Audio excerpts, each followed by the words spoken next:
Hello and welcome on Watches TV, and today we have one of those videos that we love producing and love sharing with you guys because we've been able to follow the restoration of a fantastic antique horloge de marine, not a marine chronometer, horloge de marine. The difference is important, and this object is absolutely gorgeous. I mean, it's something that you could just stare at for hours. A beautiful balance wheel moving so gently. Well, without further ado, enjoy the show.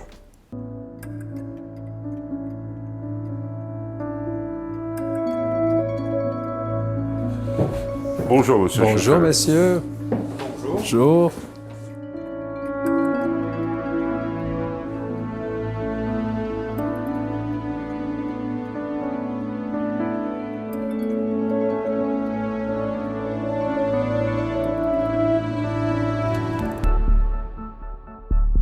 Enfin, vous ici, avec cette merveille mécanique, nous avons une chance inouïe d'en avoir trouvé une que vous avez pu restaurer. Pour moi, c'est une grande chance, c'est un grand honneur. Les horloges marines à poids, il y en a eu 21 de recensées. Celle-ci fait partie des 11 qu'on connaît. Le roi d'Espagne avait commandé plusieurs pièces à Ferdinand Berthoud. Et puis, c'est une de ces pièces. Là, on est quand même en 1775. C'était quand même complètement en avant-garde. Ouais. On était dans des choses...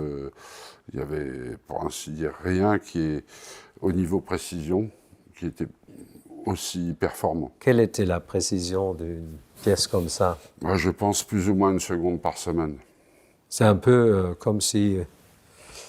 on regarde une pièce hyper technologique aujourd'hui. Oui, il y avait beaucoup moins d'intervenants. C'était le génie d'une personne et l'habileté de la personne, la réflexion, qui ont pu faire cet objet.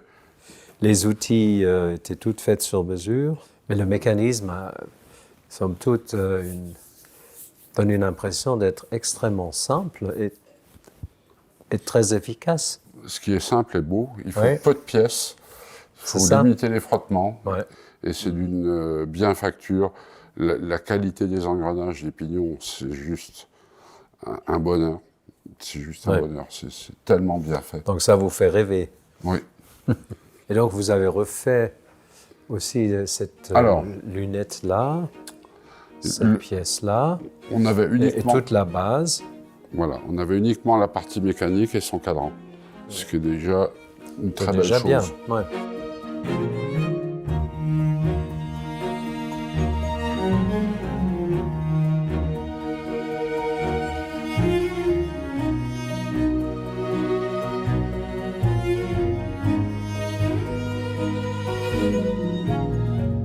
Est-ce que cette pièce est pourvue d'un mécanisme avec une chaîne, comme un mécanisme de fusée-chaîne? Là, on est tout à fait dans autre chose. On est dans une pièce à poids.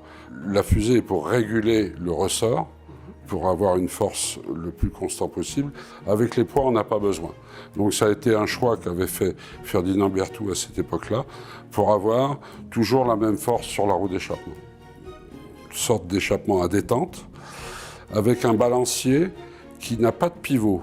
Il est maintenu par des galets, 3 galets en haut, 3 galets en bas, et une suspension, il est suspendu à un ressort-fil. Et dans le cylindre, il y avait une ouverture qui recevait une vitre pour pouvoir contrôler l'amplitude du balancier. Ce qu'on retrouve sur les pièces Berthoud, ce que M. Schiffler affectionne particulièrement, ces petites ouvertures dans le boisseau qui est tout à fait typique. Quelle est la fonction de cette grande pièce rectangulaire qui est sous le mouvement? Alors ça, c'est un grill de compensation, la compensation thermique, le chaud, le froid, parce que c'était important. Les bateaux pouvaient naviguer par temps très froid ou arriver dans des contrées très chaudes. Et il y a un levier qui vient directement agir sur le spiral pour avancer ou retarder selon la température.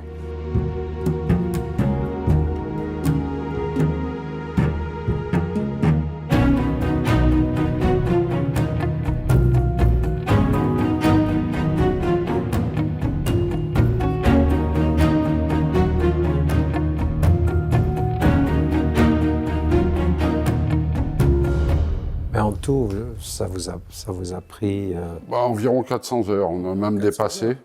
Il y a de la recherche, il y a de l'histoire, il y a des essais. On a commencé par chercher un verre qui soit d'un diamètre acceptable. On a eu la chance de trouver dans la fourchette de ce qu'on cherchait. On a refait exactement selon le modèle de Ferdinand Berthoud, la petite oreille d'ouverture, la charnière.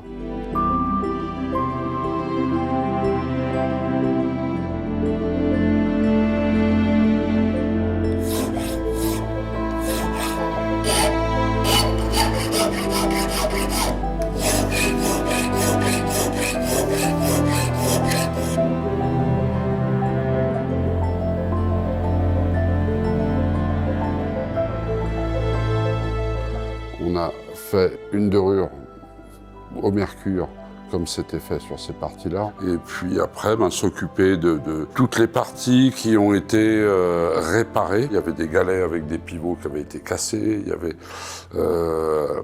Il a fallu remettre tout ça en ordre.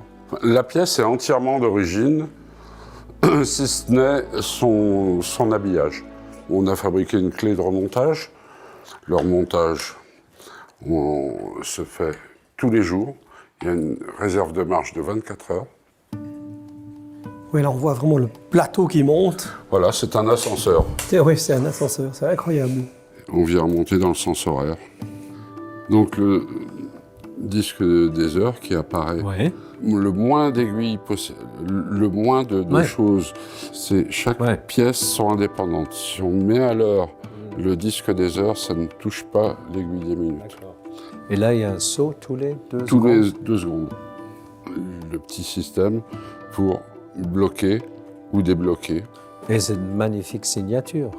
Elle est absolument superbe. HM numéro 14. Et on a remis comme c'était à l'origine. Et là, il y a ces magnifiques vis bleuies, les aiguilles bleuies. Voilà. Les aiguilles d'origine, aucun problème.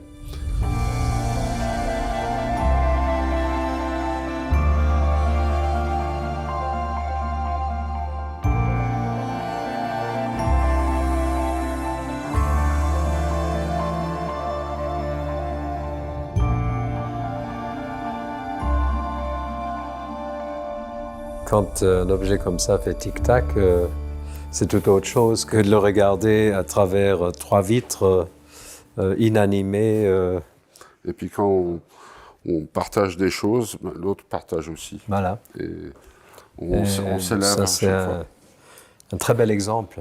En tout cas, voilà, j'ai déjà beaucoup de chance d'avoir une personne qui vibre pour ces objets-là et qui me fasse confiance. Ça, bravo. Merci à vous.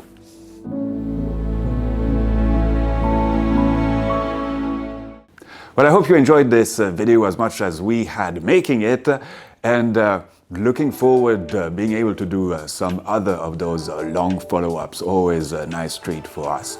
Anyhow, all the very best. Thank you so much, and viva watchmaking!